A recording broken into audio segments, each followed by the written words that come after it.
In this lesson, we're going to reflect shapes in mirror lines where we have to draw the mirror lines ourselves. If you've watched the video for part 1 of this lesson, you'll be perfectly comfortable reflecting shapes in horizontal and vertical mirror lines, even when you've got shapes that cross over the mirror line. This part of the lesson, part 2, is trickier because we have to first of all draw the mirror lines ourselves, but also because some of the mirror lines are going to be diagonal lines. You'll see here that we've been given a shape called A, and we have to reflect it in 6 different lines. So I'm going to look at each of these in turn. In the first one, you'll see that we have to reflect the shape in the y-axis. The y-axis is the vertical axis here. So what I'm going to do is draw the mirror line on here so it's clear to the examiner that I know what the mirror line is. Now we're going to do exactly what we did in part 1 of the lesson. We're going to look at each corner or each vertex of the shape and count how far away it is from the mirror line, and reflect it the same distance away on the other side of the line. So starting with this corner here, it's 1 square away from the mirror line, so it's going to be reflected 1 square away on the other side. So that would go here. This vertex up here is 1, 2, 3, 4 squares away from the mirror line, so it's going to be reflected 1, 2, 3, 4 squares away up here. This corner at the bottom is also 4 squares away from the mirror line, so it's going to be reflected 4 squares away down there. Then we join them up with a ruler.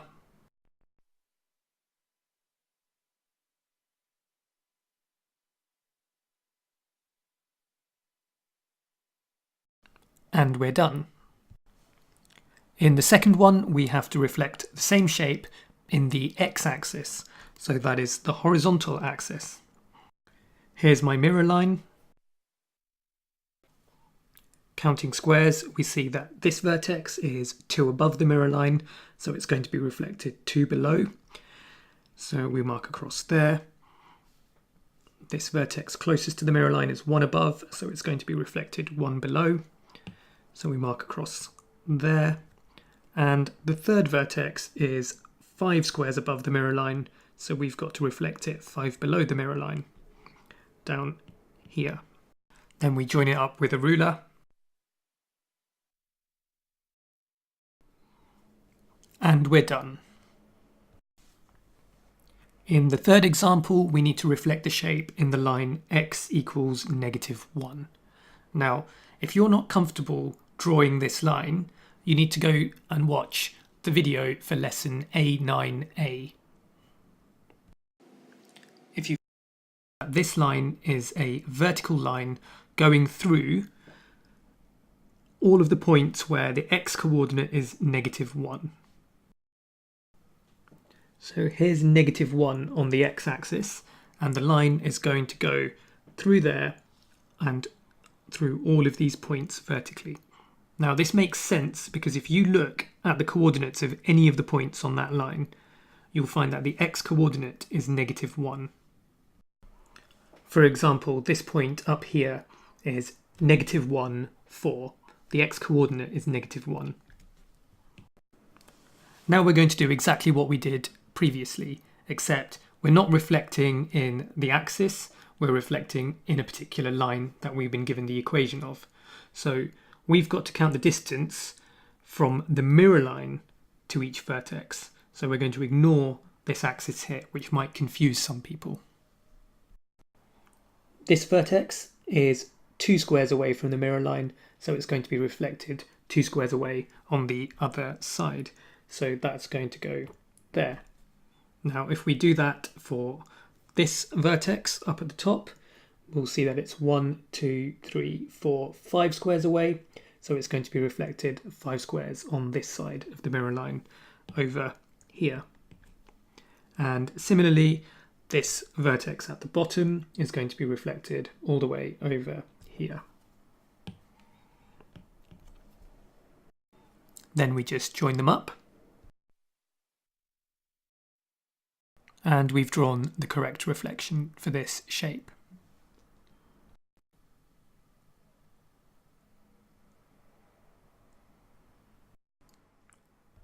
Looking at question 4 now, you'll see that we need to reflect the shape in the line y equals 2.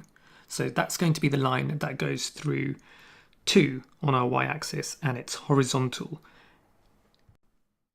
Every single point on this line is going to have a y-coordinate of 2.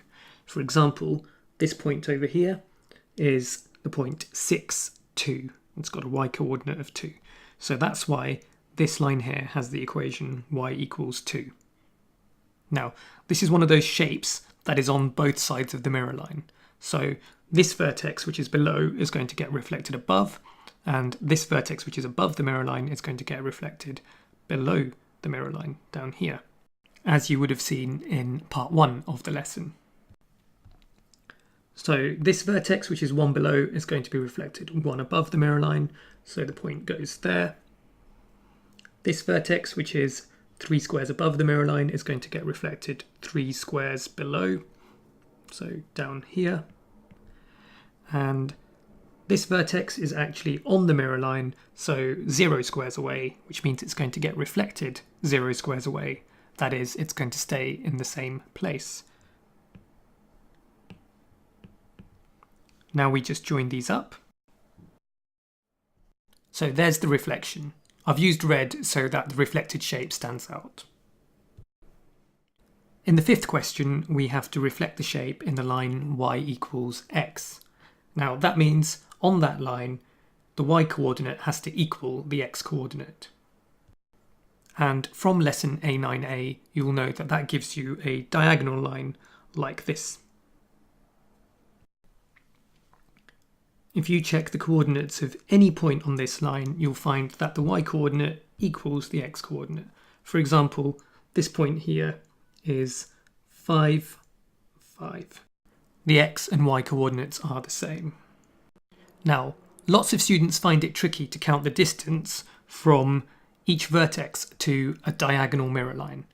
Now, what you've got to do is be really careful. We're looking for the closest distance that we can get. And what we've got in this particular case is this vertex is half a square diagonally away from the mirror line. Now, that is the closest distance. In fact, it is the perpendicular distance from that point to the mirror line. So you need to reflect it the same distance away on the other side. So half a square diagonally away from the mirror line over here. So that vertex goes there.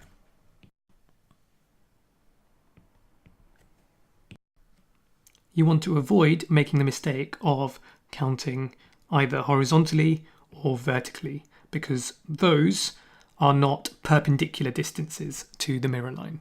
You've got to count diagonally towards the mirror line. Let's take a look at this vertex.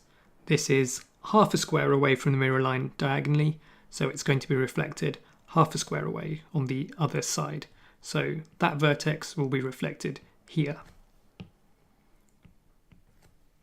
Finally, the third vertex here is 1.5 squares away from the mirror line.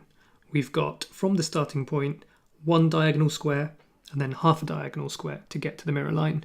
So if we go 1.5 away on the other side, well, here's a half and here's a whole. The reflection is going to be here. Now all we do is join them up with a ruler. I'm going to use red pen again so that it's clear on the diagram. And there is the reflection of the shape A in the mirror line. In the 6th example, we're reflecting the shape in the line y equals negative x. Now, that's going to be a diagonal line going from there diagonally down. Again, if this is something you're not too comfortable about, you need to go and watch the videos in lesson A9a. And we're just going to count the distance of each vertex from the mirror line. So let's start with this one.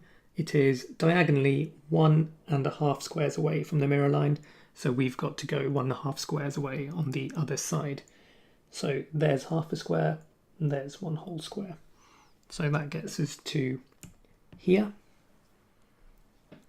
This particular one is 1, 2, 3, 4.5 squares. So we're going to have to go half a square and 4 more. 1, 2, 3, 4 over here.